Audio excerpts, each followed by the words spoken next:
Hola, mi nombre es Duncan Pritchard. Soy profesor de filosofía en la Universidad de Edimburgo. Estoy aquí para hablar sobre una rama de la filosofía que se conoce como epistemología y que es, en esencia, la teoría del conocimiento. Esta clase se dividirá en tres partes. Durante la primera parte, hablaré sobre los elementos principales del conocimiento. En la segunda parte introduciré un problema particular de la teoría del conocimiento que se llama el problema de Gettier. Más adelante, en la tercera parte, voy a introducir el problema del escepticismo radical, que es la dificultad de demostrar que tenemos tanto conocimiento como creemos tener. Primera parte. Los elementos básicos del conocimiento. Vivimos en una época de la información y eso significa para casi todos que tenemos información a la mano con solo pulsar un botón. Pero tener mucho acceso a la información no sirve de mucho si no puedes filtrar la información buena de la información mala. Y por eso es tan importante el conocimiento. Y ese es uno de los motivos por los cuales los filósofos están muy interesados en intentar determinar exactamente qué es el conocimiento. Y eso es lo que vamos a hacer en esta sección. Como mínimo, vamos a intentar determinar los elementos básicos del conocimiento. La palabra conocimiento se usa de muchas formas diferentes en el lenguaje común. Daré algunos ejemplos. David sabe que la olla ha hervido. Sullin sabe dónde está el compartimento secreto. Alasdair sabe por qué se quemó la casa. Matthew sabe cómo pilotar un avión. Michela sabe qué ruta tomar. Allan sabe quiénes actúan en ese programa de televisión. Así que estas son todas las formas en las que usamos la palabra saber. Lo que vamos a hacer hoy es enfocarnos en una forma particular y fundamental de cómo usamos la palabra saber con el fin de hacer un poco más estrecha la discusión. Y esto es lo que se conoce como conocimiento declarativo, que es el conocimiento de que algo es así. Para poder saber lo que es el conocimiento declarativo, necesitamos hablar un poco sobre qué es una proposición. Una proposición es lo que se expresa a través de una oración declarativa. Es decir, una oración que declara que algo es lo que es. Considera. El gato está en el tapete. Esa es una oración que declara que el mundo es de cierta forma. Hay un gato sobre un tapete. Pero no todas las oraciones son así. Piensa en una oración como cierra la puerta o sí, por favor. Estas oraciones no están describiendo que el mundo es de cierta forma. No están diciendo que algo es como es. Lo que nos interesa cuando hablamos del conocimiento declarativo es el conocimiento de que algo es como es. Y el conocimiento declarativo es el tipo de cosa que puede ser verdadera o falsa. Una oración como cierra la puerta no es el tipo de cosa que puede ser cierta o falsa porque no describe al mundo como algo que es de cierta forma. Pero una oración como el gato está en el tapete podría ser certera hay un gato sobre el tapete o podría ser falsa o hay un gato sobre el tapete. Y si tienes conocimiento declarativo de esta proposición, entonces sabes que el gato está sobre el tapete. Una forma de entender lo que involucra el conocimiento declarativo es contrastarlo con otro tipo de conocimiento llamado know o de habilidad. Saber que París es la capital de Francia es una cosa muy distinta a saber cómo andar en bicicleta. En el caso anterior, el de saber andar en bicicleta, el conocimiento se conecta con la manifestación de una habilidad o talento. Es muy diferente al conocimiento declarativo, como saber que París es la capital de Francia, donde tu conocimiento se conecta con una proposición. Sabes que una proposición es lo que es. Hay dos elementos básicos del conocimiento declarativo en los que básicamente todos están de acuerdo. El primero es la verdad. Si conoces una proposición, entonces sabes que debe ser verdadera. Sin grados de verdad, las proposiciones deben ser verdaderas o falsas. Una proposición como el gato está sentado sobre el tapete, es cierta si el gato está realmente sentado sobre el tapete. De otra forma, es falsa. Si sabes que el gato está sentado sobre el tapete, entonces la proposición el gato está sobre el tapete debe ser cierta. Es decir, la proposición describe al mundo de cierta forma. Y si conoces esa proposición, entonces el mundo verdaderamente debe ser como dice la proposición. Decir que el conocimiento declarativo requiere de verdad, es decir que no puedes conocer una falsedad. Ahora, por supuesto que debes pensar que conoces una falsedad, y a menudo pensamos que conocemos una falsedad. Pero en realidad no estamos interesados en cuando creemos saber algo, sino más bien cuando realmente lo sabemos. Eso es lo que queremos decir cuando decimos que el conocimiento requiere de verdad. El segundo elemento básico del conocimiento con el cual todos concuerdan es que si conoces una proposición, por lo menos debes creer en ella. Así que si sabes que París es la capital de Francia, entonces por lo menos debes creer que París es la capital de Francia. Por supuesto, a veces explícitamente contrastamos creencia y conocimiento. Podríamos decir algo como, no meramente creo que París es la capital de Francia, lo sé. Y la sugerencia parece ser que el conocimiento es distinto a la creencia. Porque lo que realmente decimos cuando decimos algo así, no es nada más que lo creo. No solo lo creo. Además, lo sé. Lo que estamos señalando ahí es que el conocimiento es algo más fuerte que la creencia.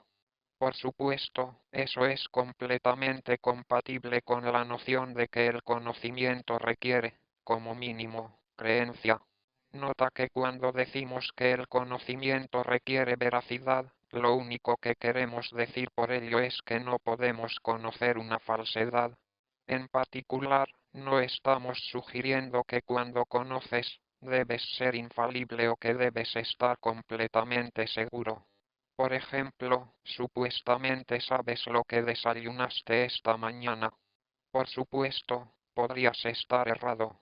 No es el tipo de cosa en la que uno no pueda equivocarse.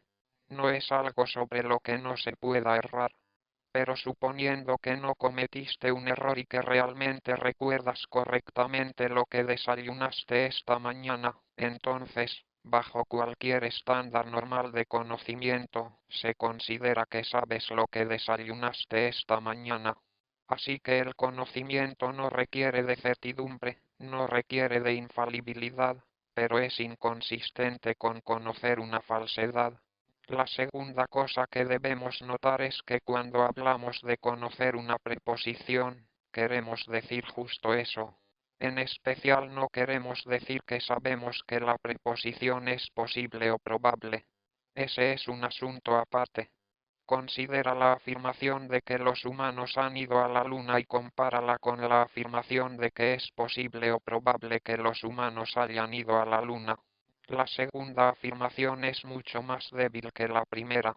La segunda afirmación es consistente con la posibilidad de que los humanos no han ido a la Luna. Cuando decimos que alguien sabe que los humanos han ido a la Luna, nos referimos a la primera afirmación y no a la segunda. Bien, así que si lo decimos sin calificar, nos referimos a eso. Significa que lo saben. No solo que saben que es posible o probable, sino que saben que ese es el caso. Por supuesto, a veces es relevante matizar algunas de las cosas que sabemos, es decir, calificarlas de alguna forma. Si no estamos completamente seguros de algo, si pensamos que existe un motivo genuino para dudarlo, entonces podríamos decir que lo que sabemos es que es posible o probable. Así que no conocemos la preposición simpliciter, pero la conocemos en esta forma matizada o condicional. Pero que en algunas ocasiones sea apropiado hacer eso, no significa que siempre sea apropiado hacerlo. De hecho, en muchos casos, Mientras apliquemos un estándar razonable para lo que es el conocimiento, entonces sí conocemos cosas sin necesidad de condiciones o matices. Por ejemplo, yo sé lo que desayuné esta mañana. No es que sepa que es posible o probable que desayuné esto o aquello esta mañana. De hecho, simplemente sé lo que desayuné esta mañana. Así que el conocimiento requiere de verdad y de creencia, requiere de creencias verdaderas. Eso significa que el conocimiento requiere que sea correcto. Si no le atinas a la verdad, si no tienes una creencia verdadera, entonces no estás en el mercado del conocimiento. ¿Es el conocimiento algo más que simplemente estar en lo correcto? Creo que una reflexión corta revela que tiene que haber más, porque hay muchas formas en las que uno puede aceptar o tener un conocimiento verdadero, pero que no contarían como saber. Piensa en este tipo de ejemplo. Imagina un jurado en un juicio criminal. Supongamos que el jurado cree que los acusados son culpables, pero no por haber escuchado la evidencia. Digamos que no le ha prestado ninguna atención a la evidencia. Forma el juicio de que el acusado es culpable solo con base en el prejuicio.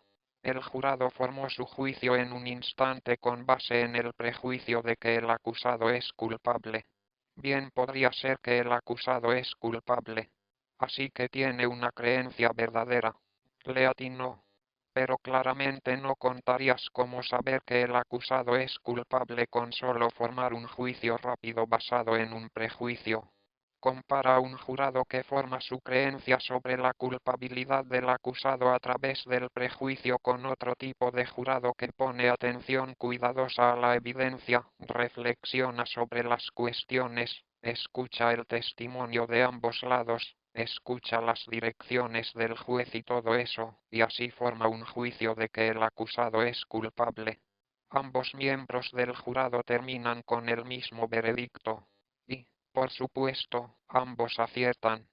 Pero el primero jurado que toma la decisión solo con base en un prejuicio es alguien que no sabe. Pero el segundo jurado que revisa la evidencia y reflexiona sobre ella cuidadosamente, parece que él sí sabe. Esto da lugar a una pregunta interesante para los epistemólogos. El conocimiento requiere más que la mera creencia verdadera, más que solo atinarle. Requiere del tipo de cosas que el segundo jurado hizo. Atender la evidencia, pensar las cosas, y llegar a un juicio correcto. Pero, en general, ¿qué marca la diferencia entre saber y solo atinarle a la verdad? De eso hablaremos en la segunda parte de esta clase. Hay dos intuiciones básicas que gobiernan nuestro pensamiento sobre el conocimiento, y, en particular, que gobiernan nuestra forma de pensar sobre qué requiere el conocimiento más allá de una creencia verdadera y más allá de simplemente atinarle. A esto a veces se le llama la intuición antisuerte. Y lo que esto significa es que, cuando sabes que estás acertando, tu creencia verdadera no es cuestión de mera suerte. Recuerda al jurado que forma su creencia a través del prejuicio. Aunque acertó, aunque terminó con una creencia verdadera, la forma en la que formó su creencia no suele ser una buena forma de llegar a la verdad. Aunque él tenga una creencia verdadera, es cuestión de pura suerte que esa creencia sea verdadera. Es por puro azar que formara una creencia a través del prejuicio que resultara ser cierta. En cambio, el jurado que analizó con sumo cuidado toda la evidencia y que pensó las cosas, en la medida en la que él tiene una creencia verdadera, parece que no es cuestión de suerte que su creencia sea verdadera, porque formó su creencia con un método que es un buen camino para llegar a la verdad. Esta es la intuición antisuerte. Es cuando sabes que tu creencia verdadera no es cuestión de mera suerte. La segunda intuición fundamental sobre el conocimiento se conoce en ocasiones como la intuición por habilidad. Esta es la idea de que cuando sabes, ese saber está en ti de alguna forma importante y de la puesta en práctica de tus habilidades cognitivas, o sea, de las habilidades relevantes a la creación de creencias verdaderas, Regresemos al jurado que forma su creencia a través del prejuicio. Formar creencias a través de prejuicios no es una habilidad cognitiva, no es una raíz hacia la verdad. El efecto, de hecho, es una raíz hacia la falsedad. Si quieres formar creencias falsas, ese es un muy buen método para hacerlo. Pero si quieres formar creencias verdaderas, ese es un método pésimo para hacerlo. En cambio, el jurado que atendió la evidencia meticulosamente y que pensó las cosas estaba usando sus habilidades cognitivas.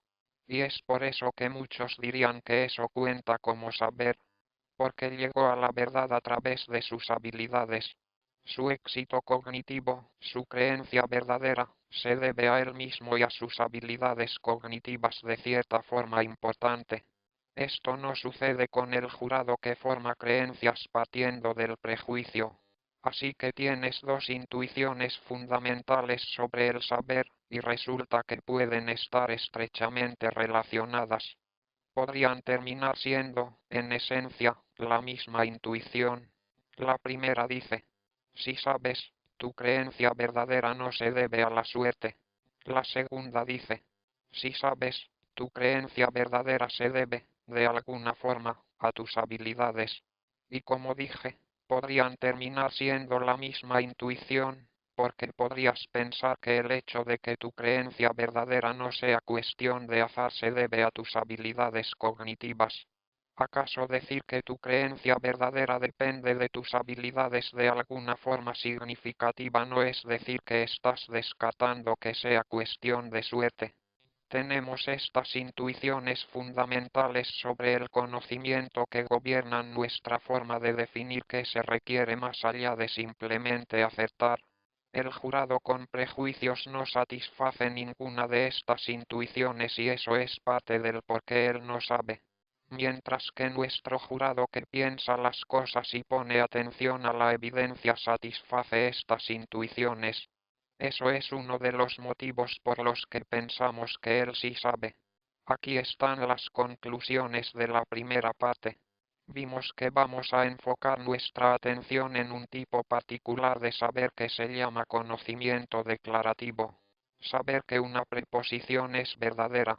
Luego vimos que hay dos constituyentes básicos del conocimiento declarativo sobre los cuales todos están de acuerdo. Y estos son: cuando tienes conocimiento declarativo, la proposición en cuestión debe ser cierta y tú debes creer en esa proposición. Así que saber requiere de una creencia verdadera, requiere de acertar. Finalmente, vimos que de hecho hay mucho más involucrado en el saber que simplemente acertar. Acertar puede ser resultado de creencias verdaderas que surgen de todo tipo de formas que no son apropiadas para el saber. Y esto nos lleva a la siguiente pregunta: ¿qué necesitamos añadirle a la creencia verdadera para obtener conocimiento?